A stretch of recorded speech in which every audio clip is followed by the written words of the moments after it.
যাক, অনেকদিন ধরেই ভাবছিলাম খইয়ের মুরগি বানাবো। তাই সকাল সকাল খই বাছা শুরু।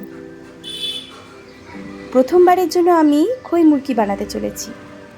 জানি না কেমন হবে, তবে খুব ভালো লাগছিল সেই ছোটোবেলার ফিলিং, যখন খই মুরগি খাওয়ার আগে মাকে দেখতাম খই বাছার কাজটা করছে, বলতাম আমি একটু করব, আমি একটু বেছে দিতে চাই। যাই হোক, আজকে বহুদিন বাদে আর মানে নিজের থেকে করার চেষ্টা করছি।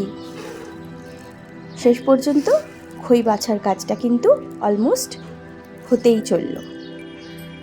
ধান বাছাটা ভীষণ ইম্পর্ট্যান্ট, কেন কি এগুলো মুখে বা গলায় আটকে যাওয়ার একটা পসিবিলিটি থাকে, আর মুরগিটা বানানোর আগে ধানটা বেছে নিতেই হবে।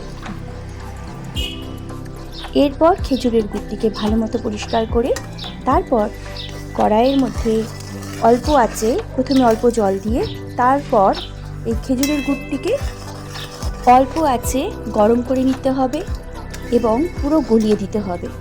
ততক্ষণ অবধি অল্প আঁচে গরম করতে হবে, জাল দিতে হবে গুড়টিকে, যতক্ষণ না পর্যন্ত আমরা দেখতে পাই যে আঠালো হয়ে উঠেছে গুড়। তারপর খইটাকে আমরা কি করব, খইটাকে ভালো মতো আমরা ধীরে ধীরে ওই আঠালো হয়ে যাওয়া খেজুরের যে গুড়টি আছে তার মধ্যে অল্প অল্প করে দিতে থাকবো এবং নাড়তে থাকবো। খই দেওয়া এবং নাড়া দুটো কাজ কিন্তু একসাথে করতে হবে। আমি কাজটা একাই করেছি, কেন কি আমি কোনোভাবেই চাইনি মা আমাকে হেল্প করুক। আমি চেয়েছিলাম সবাইকে একটু সারপ্রাইজ দেব। প্রথমবার করছি, জানি না কেমন হবে, তবে ভীষণ চেষ্টা করলাম যে ভালো মতো হোক। এই হলো আমার প্রথমবারের জন্য বানানো খইয়ের মুরগি।